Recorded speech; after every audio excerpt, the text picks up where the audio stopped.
On a stormy night in Dehradun, one ordinary florist made an extraordinary promise. And what happened the next morning will stay with you long after this story ends. Let's begin. Wreath for a Martyr.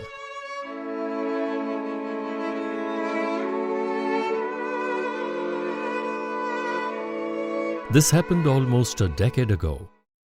My school junior, Colonel Dr. Kapil Suri, was then serving at the military hospital in Dehradun. He was informed that the mortal remains of a martyred soldier were being brought to the hospital. The young soldier was a resident of Dehradun. His unit had been involved in a successful military operation near the line of control in Kashmir. The soldiers were halfway through the destruction of an enemy post under the cover of darkness when this young soldier stepped on a landmine. There was a terrible explosion. For a few minutes, fire and smoke engulfed the deserted mountain track. He was grievously wounded. Blood flowed continuously from his body. His comrades tried to stop the bleeding with pieces of cloth and bandages. One held his hand, another kept encouraging him, while someone else desperately radioed for help. But on that dark night in the mountains, time moved faster than day did. That son of India breathed his last in the arms of his comrades. His mortal remains were brought to the military hospital in Dehradun and kept in the mortuary overnight. The following morning, he was to be given a final farewell with full military honors. Since all the military units in the area were away on exercises at the time, the entire responsibility for organizing the ceremonial honors for this soldier was entrusted to the military hospital. Kapil immediately began making the necessary arrangements: where each officer would stand, what time the military contingent would arrive, how the tricolour would be draped over the mortal remains, where the vehicle would be stationed, when the bugle would sound, and how the ceremonial lowering of arms would be carried out. Every detail was carefully settled. Even after issuing all the instructions, Kapil remained uneasy. The army had instilled in him a habit. Whenever a responsibility was entrusted to you, you inspected everything personally, twice before considering the task complete. Late that rainy evening, he went out once again to check all the arrangements. Almost everything was in order. Then his eye fell upon the one omission that would have made the entire ceremony incomplete. There was no traditional circular wreath for the martyr. For a few moments, Kapil stood there in silence. The officers would lay a wreath in the morning. The bugle would sound. The soldiers would lower their weapons. Wrapped in the tricolour, the young soldier would leave on his final journey. And yet there would not even be a traditional wreath to place at the foot of his coffin. Meanwhile, the cloud-laden night darkened even more. Before long, a torrential Dehradun downpour began. The kind of rain in which roads turn into rivers within minutes. The glow of the street lights became blurred behind sheets of water, and it is difficult to see even a few meters ahead. Nevertheless, Kapil got into his car and drove into the city in search of a wreath. He went from one florist to another. He inquired at almost every major flower shop in town. Some shops had already closed. At some places, all the flowers had been booked for wedding decorations. Elsewhere, the shopkeepers said that no craftsman capable of making a wreath was available so late at night. It was also the festive season, and the demand for flowers was unusually high. In any case, the wreaths used at funerals or military ceremonies were not items that florists sold every day. Kapil continued his search.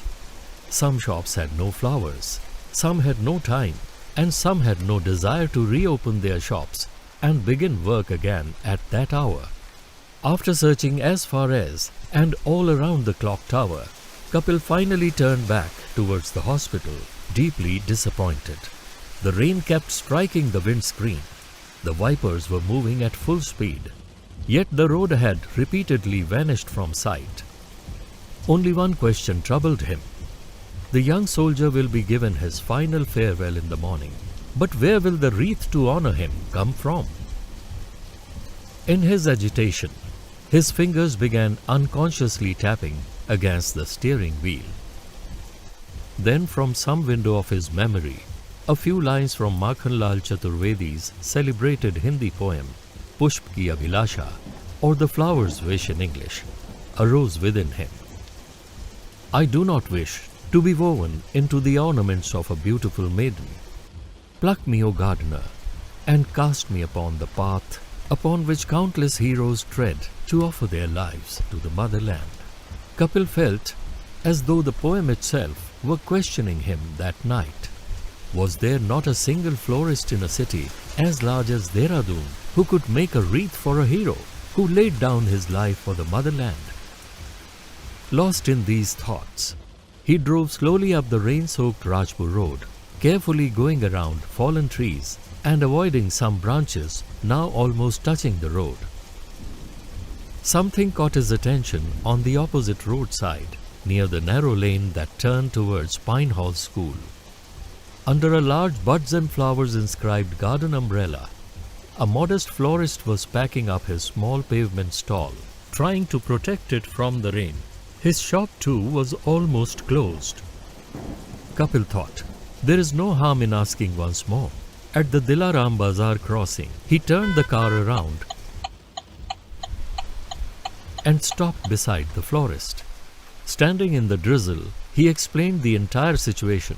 One of our soldiers has been martyred. His mortal remains are lying at the military hospital. He is to be given a final farewell with full military honors in the morning, but we do not have a circular wreath. The florist listened quietly. He did not look at his watch. He did not look at the rain. He did not say that his shop was already closed.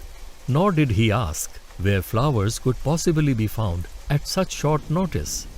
After a few moments, he simply said, Sir, please don't worry.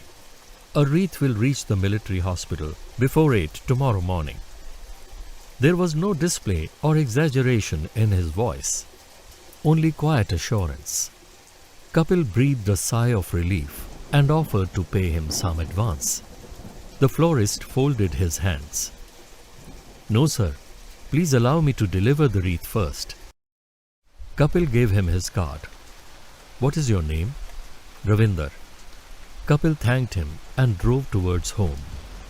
He had placed his trust in Ravinder, but his anxiety had not entirely disappeared. It was already very late. The rain showed all sign of intensifying into a storm. Where would he find good flowers in this weather? When would he make the wreath? And how would he deliver it to the hospital before 8 in the morning? When Kapil reached home, he told his wife Pratibha everything that had happened. She too remained silent for a while. They were both troubled by the same thought. What would happen if Ravinder failed to come? A few marigolds from the last bloom of the season were struggling in their small garden, bent under the rain, drenched and almost withered. They were all that was available. Pratibha said, Let us try to make one with these. The two of them sat for hours that night, attempting to fashion a circular wreath from the rain-battered flowers. Kapil held the flowers while Pratibha tied them together with thread. Sometimes the shape collapsed. Sometimes a flower broke and fell away. Sometimes the thread became loose. After much effort, they managed to make a small circular wreath. But it was neither as beautiful nor as dignified as they wanted it to be. For a while, they looked at it in silence. Only one question rankled their minds. Is this worthy of a soldier who gave his life for the country? Neither of them had an answer. Nevertheless, they carefully kept the wreath aside. They thought that if Ravinder did not come, at least their wreath would serve to save the day. Throughout the night, the rain intensified and softened at will. In the morning, Kapil carried the simple marigold's wreath made to the hospital. But the moment he approached his room, he stopped in his tracks. Before him lay a beautiful large wreath, made of fresh white lilies, simple, serene, dignified. It was so pure and gentle in its whiteness that it seemed as though someone had gathered the light of dawn into the flowers for the young soldier's final journey. Despite continuous rain, the wreath had arrived at the hospital well before 8 in the morning. Ravinder had kept his word. In that dark night and relentless rain, no one knew where he had found the white lilies. No one knew how many doors he had knocked upon. No one knew how far he had travelled, drenched by the rain. Perhaps in some hour of the night, he had sat alone and arranged every flower by hand. And before dawn, he had delivered the wreath to the military hospital. He had spoken of none of his labour. He had waited for no thanks. He had simply placed the wreath there and quietly left. The soldier wrapped in the tricolour was given a final farewell with full military honours. The solemn notes of the bugle echoed through the air. The officers saluted. The soldiers lowered their weapons. And the wreath of white lilies was placed at the foot of the fallen hero's coffin. Kapil felt that this wreath did not contain flowers alone. It contained an entire night of wakefulness. It contained the labour of an ordinary man who had gone out into the rain. And it contained the silent salute of an unknown citizen to an unknown soldier. The following day, Kapil went to Ravinder's shop. He thanked him and once again offered to pay for the wreath. Ravinder quietly folded his hands. "No, sir." Kapil insisted. "Ravinder, you must at least accept the cost of the flowers. You worked late the night. You searched for flowers in the rain, made the wreath and delivered it to the hospital on time." Ravinder remained silent for a few moments. Then he said, with complete simplicity, "Sir, that wreath is a small tribute from me to the brave soldier. When he could give his life for all of us, could I not do even this much for him?" Kapil's eyes moistened with tears. For a few moments, he could not speak. Before him stood the owner of a small pavement stall, an ordinary man. His name was probably known to very few people in the city, but Kapil could feel that Ravinder an extraordinary human being. Whenever Kapil saw the corruption, indiscipline, selfishness and favoritism that surrounded him, he often felt disappointed. Sometimes he asked himself, are we ordinary Indians truly worthy of the sacrifices made by our soldiers? That day, without much ado, Ravinder had answered his question.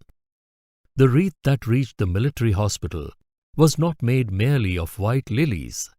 It contained the hours of labour of an ordinary Indian, not seeking any recognition. It contained an ordinary Indian's respect for the armed forces. It contained gratitude towards an unknown soldier who, instead of returning to his home, had embraced death while defending the motherland. And perhaps it also contained a silent message for the soldier's mother. Your son was not yours alone. He was a son to all of us. We may not have been present on his final journey, but our heads remain bowed in his honor. That wreath seemed to say that ordinary Indians do not merely take pride in their armed forces, in their hearts. They also carry a profound sense of indebtedness towards every soldier. They know that as long as our soldiers remain awake at the border, lamps will continue to glow in the homes of the nation. Children will sleep without fear. Festivals will be celebrated. Markets will open. And India will continue its journey towards progress and prosperity. Perhaps that is why every flower growing upon the sacred land of India silently repeats, "Pluck me, O gardener, and cast me upon the path upon which countless heroes tread to offer their lives for the motherland." You are listening to a story by Ajay Jugran. A Wreath for a Martyr. Thank you for listening to this deeply moving story. If it touched your heart, please like this video, share it with your family and friends, and subscribe to Story Lantern for more inspiring stories from India and around the world. Until we meet again with another unforgettable tale, take care, stay kind, and never forget the sacrifices made by those who guard our nation. Jai Hind.